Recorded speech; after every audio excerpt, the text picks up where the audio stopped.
All right, everybody, welcome in. We are on podcast number 12 for High Country Hangouts, and thanks for tuning in. How you doing, Skylar? Doing well, man. How are you? Heck yeah, I'm doing good. Good. Been a busy week, but Yeah, it's been what's good. been busy about it? Oh, I got moved to the back frames of my greenhouses, taking on a little more responsibility, and then also it's just been really sunny here lately, so a lot of the plants need water and a lot of airflow and a lot of stuff with plants, so Nice. yeah. How's your week been? It's been slow, but also not. I've been working on this project that just feels like it's taking a long time, but it's also not taking a long time. There's just a lot of like intricate pieces to it, so it's just like playing around with lighting and just there's multiple products and just so it's just been slow moving, but also like busy doing it. Yeah, sounds like tedious, but also kind of like you're learning new stuff. So Yeah, it's not necessarily like it's not really learning new stuff. It's more just it's practicing with, and that makes it sound like I'm not really learning because I already know what I'm doing. But you're it's just kind of like getting more experience with it and fine tuning the skills. fine tuning each product that needs maybe a little bit different type of lighting. So like some products are smaller, some products are bigger. So it's just like yeah, working with it, playing with it, having fun with it. Yeah, and then take off That's what tomorrow. matters. I'm going hunting with a friend of mine, and I'm go hopefully get some deer and get some meat in the freezer. So that'll be nice. Yeah, that sounds awesome. And it sounds like you're gonna try and do some processing yourself. So you'll have to let me know how that goes. Make some jerky and Yeah, I'm excited because sounds cool. he'll kind of get he'll show me. I don't have great experience doing that, you know. Like he'll kind of give me the lowdown on what to do there, hopefully, and it would be successful. Make like I said, make some jerky and maybe some ground beef. So looking forward to it. Yeah, it feels good when you can kind of like, I don't know, preserve or even like canning. I've done some vegetable canning and stuff like that, and just having food that you've preserved yourself that you know is going to be good in, 3 or 4 or 5, 6 months. So Yeah, that's feels good. yeah, man. But I mean, talking about that, we're what leading you into plan of the week, right? That's right. Yeah, I got a new plan of the week for everybody. Last week we did Alstromerias, and this week we're going to do something that's a little bit more of a house plant, maybe something that everybody's a little more familiar with. But the plan of the week is string of pearls, and that We is talked about this a couple weeks ago. yeah, we did. And so we talked about it, and mostly I chose it as a plan of the week because Skylar recently got a string of pearls, and he's been kind of caring for it and learning how to best grow it. So Struggling with it a little bit. yeah, it's a little different plant than I don't know your typical. It's kind of unique, I guess, is what I wanted to say. But yeah, we'll dive right into it. So the string of pearls, its scientific name is Senecio rallianus, and that's probably not pronounced correctly, but I gave it my best shot. Um, Sounds good to me. Yeah, so another common name for them. People call them string of beads. People call them string of peas. But I like string of pearls. That's kind of cool. And They called the mine a string of string of bananas. oh, okay. Yeah. So we'll get into that too. But there's a bunch of different like varieties of the string of pearls. There's like string of tears, string of turtles, string of watermelons, string of hooks, string of dolphins, string of bananas. There's a bunch of different ones. But they're all kind of the same. So this plant, string of pearls, it's native to South Africa, and it is a succulent. So it's going to hold a lot of water in its leaves. And in Africa, it grows as ground cover. So you'll see it kind of just like trailing all over the ground. But when people grow it as like house decor, usually they're growing it in a hanging basket because it has the ability to send out long trailing strands with a bunch of leaves on it, and it looks pretty cool. So Um, the string of pearls is zone 9 through 12, so it's a really warm plant. It's only a house plant. You can't really grow it outside unless you're in a really warm climate. Hmm. Um, the leaves of the string of pearls are round. They're round balls, so they're like three-dimensionally round. They're not just like a circle leaf. Um, But the reason that they have the round ball leaves is to minimize water loss through evaporation because they're known to be desert plants. The round leaves also have a small translucent window on the side of them, and if you look really closely, you'll be able to see it, and that allows light to enter into the inside of the leaf, and then it can better photosynthesize when the light enters through that small window. So that's kind of a unique, cool thing about this plant. No other plant that I've really learned about has leaves like that. So um, something cool about the small windows in the leaves is that they do shrink when the plant's thirsty. So if you look really closely, that's kind of a good way to tell when your plant needs water, is when the leaves or the small windows kind of start to shrink up a little bit. Um, they are desert plants, so they require very little water. Um, So what do you mean by a lot that? of Like little. Yes, so it depends on how big your pot is, but I would say that only water once every 1 to 2 weeks, or even longer, depending on if you have like a big pot that if you have a lot of soil that holds moisture really well and your plant's not uptaking a lot of moisture, mostly in the winter time or in the colder months, you're going to water maybe only like once every 2 weeks. But in the summertime when it heats up and it's starting to grow and it's trying to push out new growth, that's when you're going to see it uptaking a lot more water, and that's a good time to give it a little bit of feed, and then you're going to be watering it maybe about once every week. What do you So consider a big pot? um Like let's say 10 by 8. Um, like this is a pretty big pot, I would okay, say. that's what mine's It's in. Is something like that. something like this. So like that versus maybe like this would be kind of like a more medium-sized pot. Okay, If I you think can kind of mine's more like the see, medium size actually. yeah, because this is maybe like 5 inches, and this is maybe more like 6 to 8 inches, but it's a lot deeper. Yeah. Um, but yeah, mostly the best way to do it is just to kind of watch your leaves and watch that little window, and once those leaves kind of start to shrivel up a little bit, that's when you give it some water, and the leaves that shrivel up, as long as you don't let them shrivel up all the way, will just rehydrate and they'll swell back up, and it'll look nice in a day or so. Nice. So the string of pearls prefer bright light, bright indirect light. So if you put it by a window anywhere that's not getting like direct sunlight for 6 hours, is an okay spot. It's pretty good.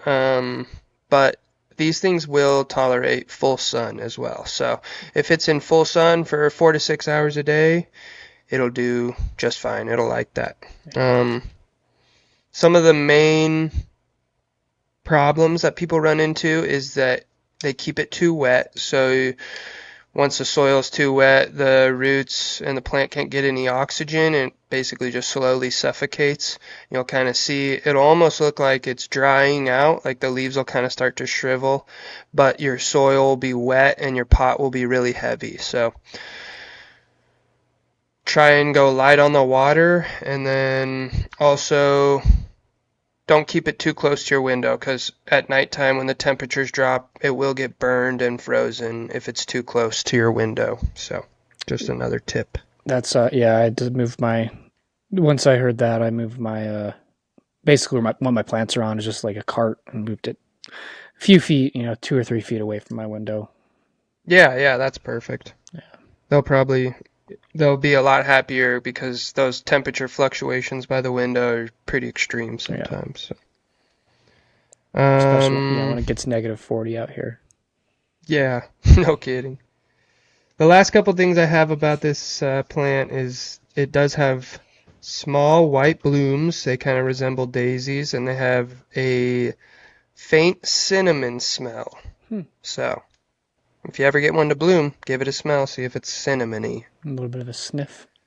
Yeah. Some pests to watch out for. They're generally pretty pest resistant, but there's mealybugs, aphids, and whiteflies that sometimes pop up on them. If you see any of those, just give it a neem oil spray.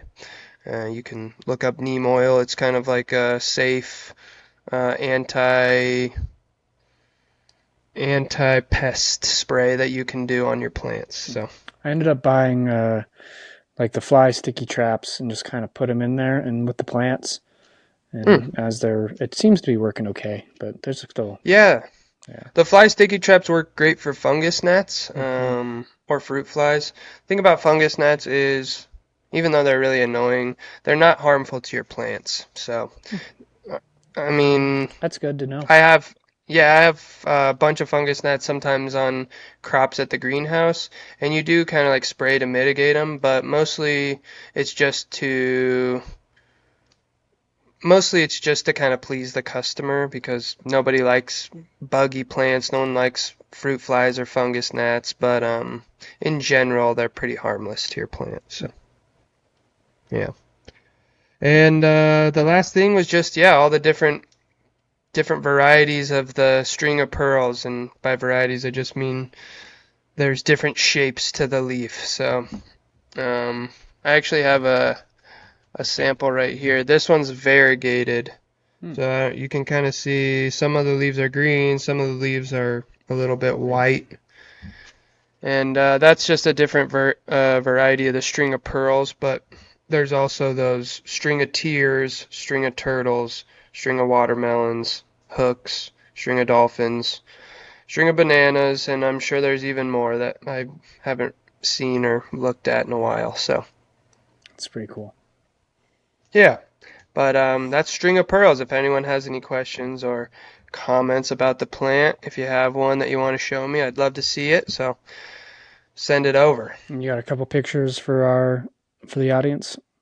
I do, yeah. Good. Pictures will be I don't know where at, but somewhere in that conversation I just Yeah. had. So Yeah. That sounds good, man. Well, I guess that kind of leads to the photo of the week. The other day, let's see, maybe it was Sunday, maybe Saturday, I was just got home and I was looking outside and I see the pond. And I was just looking across it and I saw this big like white figure. I'm like, that looks like an eagle. And then I was just far enough away I couldn't quite tell what it was. And I ended up getting my camera. I was talking to a buddy and just kind of ran out there and got a couple images of him, and it was pretty cool. I love eagles, man. They're so sweet to watch. And what's cool, why he was at the pond is right now it's starting to freeze over, right? And so the pond's freezing over, but on each corner of the pond, on the east and west end, there's little pockets, and so that are open with water. And the brook trout are in there. They're going to these pockets so they can get the oxygen and the airflow, um, because they can't get that in the middle of the pond where it's frozen. And so they're all huddled on each side, and that's why the eagle essentially was over there. He could just see the fish, and he was, I'm sure, loving it because he could just, just pick one right there, right there. And I saw one that was dead the other day in there, and it was pretty cool. Yeah, so it was interesting. I'd never like noticed that in the previous years of being here. So nice. That sounds awesome, dude. Do you see eagles kind of by your lake often, or? you see him like seen him, I'd say 5 times since I've been here, so not that often. Okay. Not as often as you might think. But I mean, they're all around the valley. They're a little bit more north of us. Okay. Hmm. Yeah, I feel like they probably have a lot of food up there and Yeah, probably travel all over just seen having a quite a good few time. owls. There's Oh, hawks. I caught a coyote on the game cam the other day, which was kind of cool. Um, nice. and I caught a cat, which was out here, which is, I mean, not, I guess, crazy to think, but that cat was like, because there's each side of the river, right? So he must have crossed the river, I'm assuming, because I don't know where else he would may Mm. have been. I guess it could have been one of the neighbors, but It's Yeah, that's kind of funny. Yeah, it's fun watching Poe. I wonder if Kyle got him. Hopefully not. But watching Poe, he knows that the fish are where the fish are. Because he loves fish in general, and so every time he just like goes right up to him, and he's not quite jumping in, but he like waits for like a minute, and then he'll just jump in and try to get the fish, and they'll all swim away, and it's cool.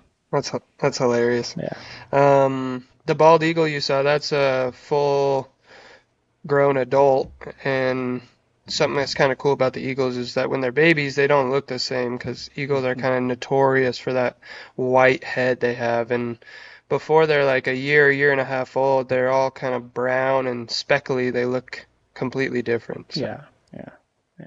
But yeah, that's my photo of the week. Um, that's really all I got for you on that. I mean, unless you have any other questions, I don't think there's much more to add to it, though. yeah, no, that's pretty sweet though. I mean, I don't know. There's something special about the eagle. It's the bird of America, right? So America. yeah. Yeah. But I guess that'll lead us into some football talk too now, yeah?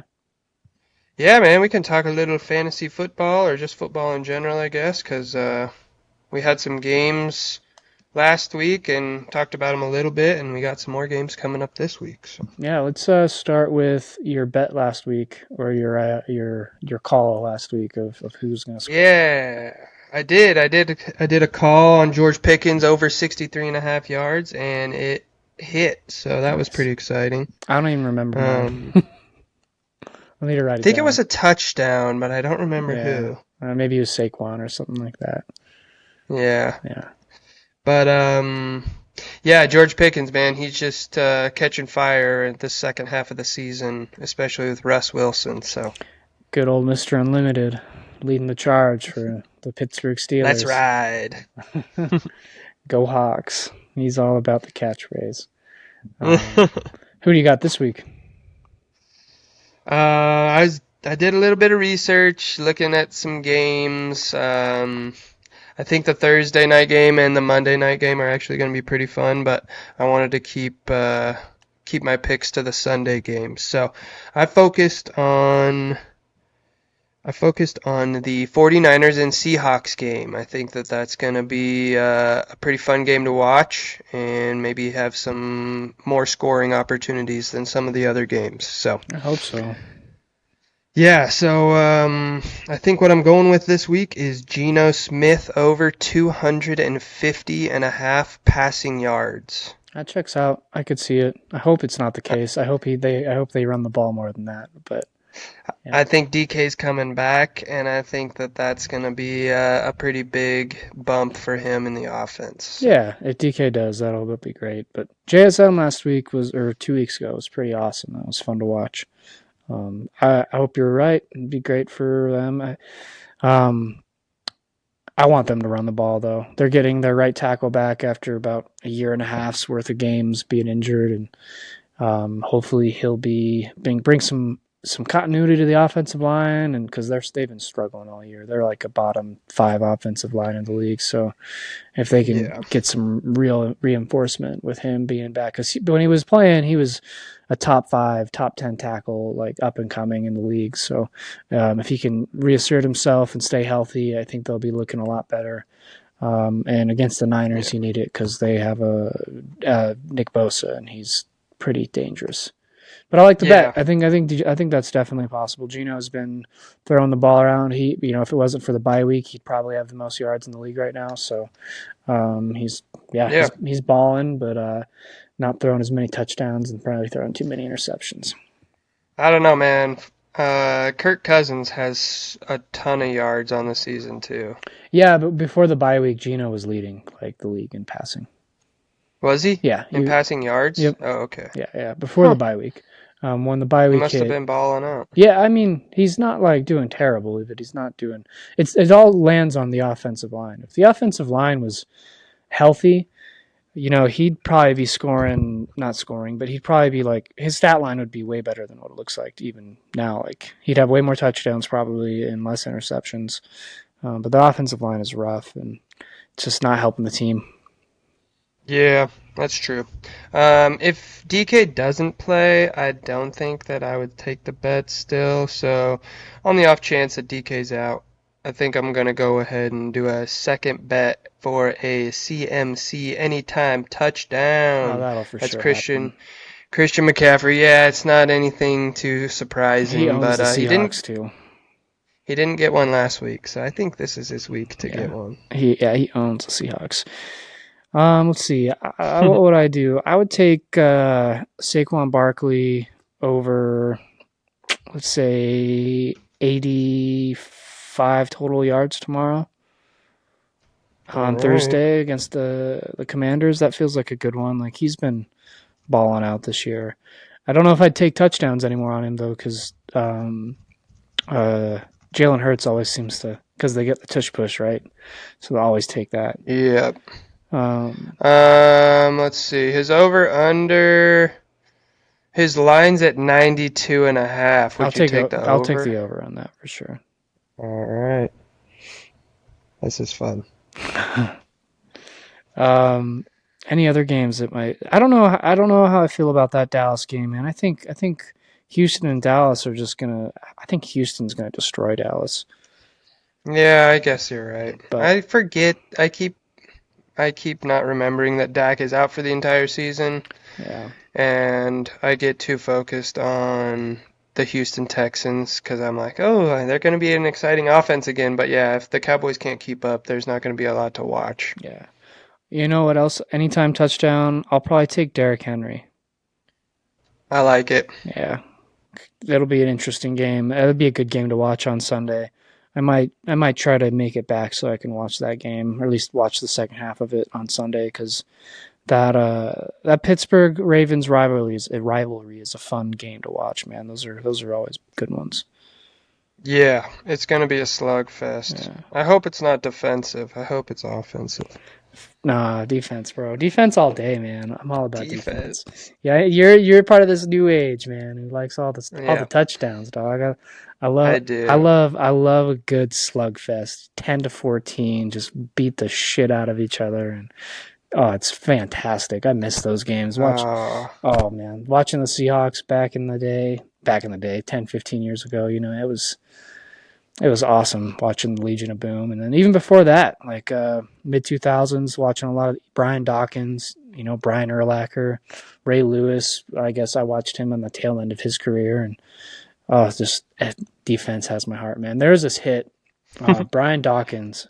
If you guys go on YouTube and check it out, Brian Dawkins versus the Saints, and he just takes, I think it was Reggie Bush, just annihilates the dude, man. He just straight hit stick, thought he was dead.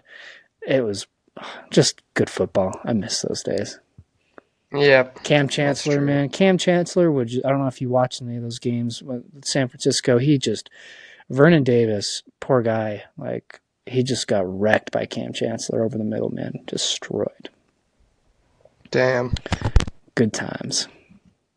Good times. I don't know about that. I'm more of like I want to see is a 40 versus 35 game. Yeah, no You way. don't like I those. hate it, dude. This day and age, I'd take a 17-21 game. That's because you're very rarely going to get probably the 10-14, but 17-21 feels like money for me. I'd like those games as long as as long as it's a good flowing game. If the refs are ruining it like they do all the time now, the refs are terrible. They make every game just garbage. But defense all day, bro. Defense all day. All right, that's fair. Is there so in the NFL, isn't there wide receivers who have hit 2,000 yards or no? No, for like for a season. Yeah. No, Calvin Johnson has the record. I think JJ was Okay, close. yeah, I was just I think looking it up. Calvin's is For like some 19. reason, It's what 1936 yards for Calvin, something like that. 1964. 64. Okay. Yeah. So I think there's going to be a 2,000 yard receiver. I just don't know when. Um, Who's in second? He still plays. um, is it Justin Jefferson? No, he's sixth. And Okay. Tyreek Hill's seventh. As far as like who's closest to 1,900 yards. There's somebody else who's at 1947, so Okay. he was only behind Calvin Johnson. Was it a year or two ago? Yeah, 3 years. 3 years ago? Is it Jamar Chase? Nope. Okay, give me one more. Cooper Cup. Cooper Cup. Oh, that makes sense. Yeah, he had that legendary fucking season for sure. Yep. Yeah, He's number 2, and he was only other one in the 1900s. So nice. Yeah, that's impressive. I remember that now. They were all talking about him maybe breaking the record, but he did not. yeah, Now he's old no. and hurt. And what? So now, when Calvin Johnson broke it, it was only his 16 game 16 season. Yep. games. And guess who his So quarterback now they have was? it. Who? Matthew Stafford. What? Yeah. Oh, dang, that's And the crazy. same for Cooper Cup. Yeah, Yeah. that's what's crazy about it. That's Hmm. wild. Yep. Yeah, Matthew Stafford and him. It's just too bad the Lions waste. I wish I could. I wish we could have seen Calvin Johnson like with this new Lions team, like someone that was actually good because he retired too early. Like Barry Sanders retired just a little too early. They were the like two of the best. I'd say they're. It's all you can say anyone's the best, but they just retired too early. They were like top 5 all time for sure at each position. That's fair. Lions I don't have know. I some feel like the teams. Lions have a really good offense now Oh, too. they do. So, Oh yeah, fantastic. Yeah. but Let's see. Any other fun fantasy stuff we can talk about? oh yeah, we were gonna talk about the fantasy winning. We're Players. gonna talk about a couple players who Yeah, could your possibly you win. boys. My boys. And you had who? Rico Dowdle and Rico Dowdle and someone else. Juwan Jennings, buddy. Nice. And I disagree a little bit. I could see maybe Rico over Jawan, but yeah, I don't know about league winners. Rico Dowdle, easy schedule. Dak Prescott's out, and he's gonna be the workhorse of the entire backfield, baby. That's my argument for Rico. And then Juwan Jennings, my argument is he's filling the Brandon Ayuk role. Kittle might have just got hurt. I hope so. Not like long term, but just like for I a hope week, so. just for the Seahawks game, and then come back the next week. That'd be great. Yeah, because if Kittle's hurt, Juwan Jennings is going bonkers unless CMC just steals the show, which is a very big possibility. But Well, my rebuttal to that is they also have Ricky Pearsall, the guy who got shot, and so they're going to try to bring him along oh, too. And so I could see, I could definitely. I don't know if he's a league winner, but I could see him being a good part of the offense, 10 points a week. so you just think it's going to be Debo, C-Mac, Pearsall, eh, Kittle, Juwan, and Christian. but like, That's a lot of but like, options. but C-Mac and Debo would be the only reliable plays I'd in say C-Mac fantasy, is the you say? most reliable, and then I'd say behind that, George Kittle and Debo are a coin flip because Debo sometimes will disappear for a couple games and then he'll just blow up. And then Mm-hmm. I'd put Juwan and then maybe Pearsall. Okay. There's a lot of mouths to feed in that offense, and don't get me wrong, Juwan might have a 50-point game like he did earlier this year, but I don't know. That's fair. Didn't Juwan get hurt for He a few did, yeah. weeks? Yep. Okay. And then they had the bye, and then he's coming off it. So yeah, I'm betting on Juwan I like being it. a pretty He's awesome he's a play, good but player, man. we'll He's see. solid. Yeah, we'll Yeah. see. Um, And George Pickens, man, he's gonna be he absolute gas. Yeah, he's a league winner. I think I should have tried to trade for him at like week 2 or something like that because Yeah. he would have been great to have. Honestly, riding on that, Pearsall could be a league winner if he starts to come along with Brock Purdy. I mean, he scored 20 points last game or 19 All right, points. this is a water bet, everybody. This is Juwan Get out Jennings of versus here. Ricky Pearsall for the rest of the season on fantasy I don't points. like the water bet, but okay. I don't want to stake my claim on Ricky Pearsall. All right, that's fair. That's fair. I'm looking at my teams, and I don't know if I have any like league winners that I've picked up. I'd say TJ Hawkinson feels like a solid pickup, or like I've had him on my TJ not my bench. TJ Hawkinson could be a league winner, tight end, He's honestly. well, I have Brock Bowers and him. So like if Brock Bowers is like the wide receiver esque tight end who's scoring 15 a game like he has been, and then TJ as my tight end, I feel pretty good about that as like a 1-2. Like usually you don't want to have your tight ends like 2 tight ends in your lineup, but like Hmm. if they're each scoring 12 plus a game, then let's go. Yeah. Yeah, I got Sam Laporta and Trey McBride. I've ran them through the flex position a couple times Yeah, this year. yeah. Other than that, I don't know if I have any league winners. Maybe the um, let's see, a good defense. Who's a good defense? That'd be fun. Like, could be a league. Like the Texans, the Vikings. I picked up. They've been number one in the league, which has been nice. Tampa Bay has a wildly easy schedule Do for they? their last of the season. I think they're going to be a good defense to pick up. You know, it's too bad, which I understand they can't just play him, is Bucky Irving feels like if he just got more carries, he feels like he could be a league winner. He's like RB2 right now for sure. Yeah, He's splitting with White, but Bucky Irving would be fun, man. I'd dig if he got like 20 carries a game or 20 touches a game. That'd feel great. yeah, I'm excited for Bucky and Dynasty for next year. I think he's Nice. going to have Yeah, once White is gone. once White's gone. Yeah, Yeah. Um, any games you're really looking forward to? You said you're looking forward to tomorrow night. I'm looking forward to the Steelers Baltimore, even though I won't be able to watch it. That's going to be Why a not fun game. I got to work. tomorrow night? Oh, Sunday. It No, yeah, I That's was like, Sunday. is the Steelers game on Thursday? But no, No. yeah, I was talking about the Steelers. Yeah, that'd be a good Yeah, one. I'll be watching tomorrow's night's game. I'm excited for it too. So Let's see. I mean, of course, hopefully Seattle can get a W against the Niners. They've been just owned by the Niners for the last few years, and it's just my kryptonite. Like I hate the 49ers. I wish they could just like they're the you worst. do hate them. I fucking hate them. Yep. They're the worst, man. Yeah, yeah. Um, What was the game?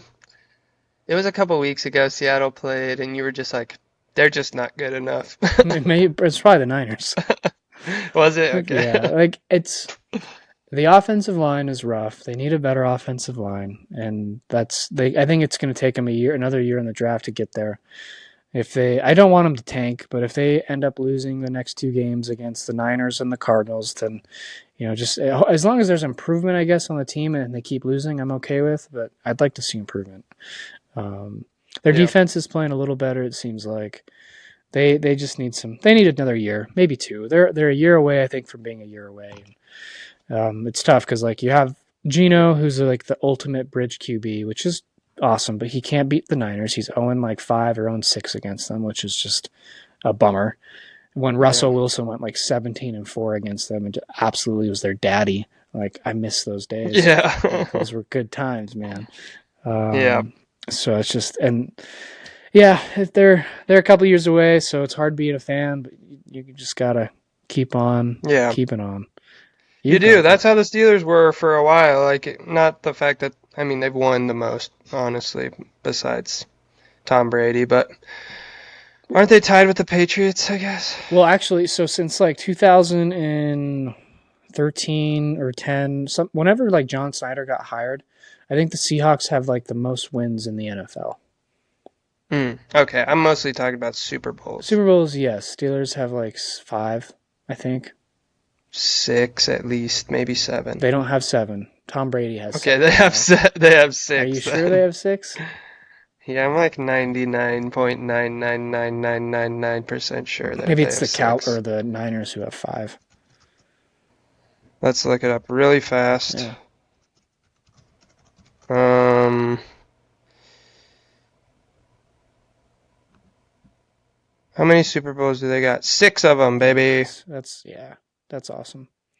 But I mean, over the Um, last few years, I mean, since Tomlin won that first one, they haven't like he's amazing. Like don't get me wrong, but yeah, they're always in contention with him. But they haven't like since Ben yeah, and that's kind of. Roethlisberger, they've just struggled since he like left. Yep, and that's what I was getting at is like for the last few years it feels like we're a year away from a year of being good. It's like that same kind of Yeah, situation and you just gotta kinda keep hoping and this year was going in, it was the same thing. It's like, oh well we got two quarterbacks who are subpar and, not a great wide receiver core, but I don't know, they just kinda like figured it out and kinda pieced it together and it's working out pretty well, so yeah, man. It's Russell Wilson has ignited their team for sure, which is pretty cool.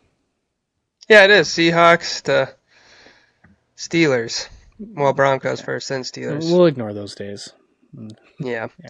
What we shouldn't ignore is just how lucky the Chiefs got last week by that blocked field goal Is for it the luck or is it Broncos. work?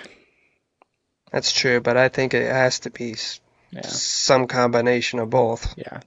Yeah. Well, I saw a video. They were like working on that tackle to that guy pushed through the whole game. Like they kept getting closer and closer till the end where they finally blocked it. Mm, they made it happen. Yep. Yep. And then the Steelers swiped the Mike Williams trade and have him win the game for the Steelers. That was a happy ending Yeah, for he me. threw some shade at Aaron Rodgers because Aaron Rodgers talked some shit earlier this season about Mike Williams, and he posted something, and it's like, yeah, Yeah, Aaron Rodgers can get some shade thrown at him. yep, He yep, deserves it. he does. He really He's does. playing like trash, Aaron. Come on, you're playing like fucking trash this year. Well, man, that was a fun 30 minutes. I think wrap this thing Yeah. up and we'll call it a night. Yeah, absolutely, guys. I am gonna be trying to be a little more active on the Instagram, so be watching out for that. And we'll be back next week to talk about some more plants, a photo of the week, and some football. Yeah, appreciate you guys. Take care. Peace.